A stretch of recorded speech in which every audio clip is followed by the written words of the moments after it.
Mjumbe maalum wa rais wa Marekani Donald Trump anayefahamika kama Steve Witkoff anaelekea nchini Urusi kwa mkutano mwingine na rais wa Urusi Vladimir Putin baadaye wiki hii. Ikulu kutoka Washington maarufu kama White House imeweza kuthibitisha kuhusu taarifa hii.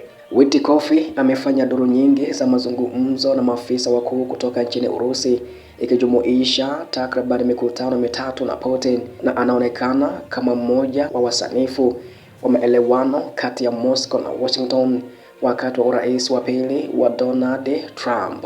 Mshauri wa rais wa Urusi Yuri Ushakov alithibitisha Jumanne wiki hii ya kwamba ripoti za ziara ijayo ya Witkoff ni sahihi kabisa ya kuwa anawasili nchini humo.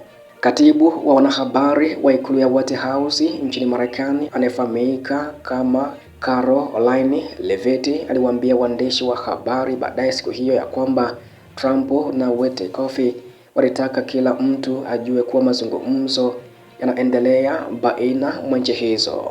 Tunajisikia tena, tunatumai tunaelekea katika mwelekeo sahihi, na mjumbe maalum Steve Witkoff ataelekea Urusi tena baadaye wiki hii ili kuendelea na mazungumzo na rais wa Urusi Vladimir Putin, Levitt amenukuliwa hivyo.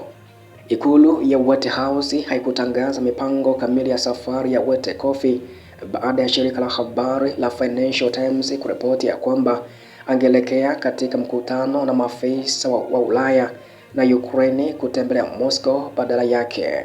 Washington inatarajiwa kuwasilisha mwafaka wake wa amani mjini London siku ya Jumatano leo kufuatia msururu wa mikutano ya ngazi ya juu mjini Paris wiki iliyopita, ambapo Witkoff na waziri wa mambo ya nje wa Marekani Marco Rubio walifanya majadiliano na viongozi kutoka nchini Ufaransa, Uingereza, Ujerumani na Ukraine. Rubio hata hivyo hatahudhuria duru ya hivi punde zaidi ya mazungumzo kwa sababu ya ratiba yenye shughuli nyingi, kulingana na msemaji Tammy Bruce. Badala yake Washington itawakilishwa na Jenerali Keith Kellogg, mjumbe mwingine wa Trump aliyepewa jukumu la kufanya mazungumzo ya moja kwa moja na Kiev.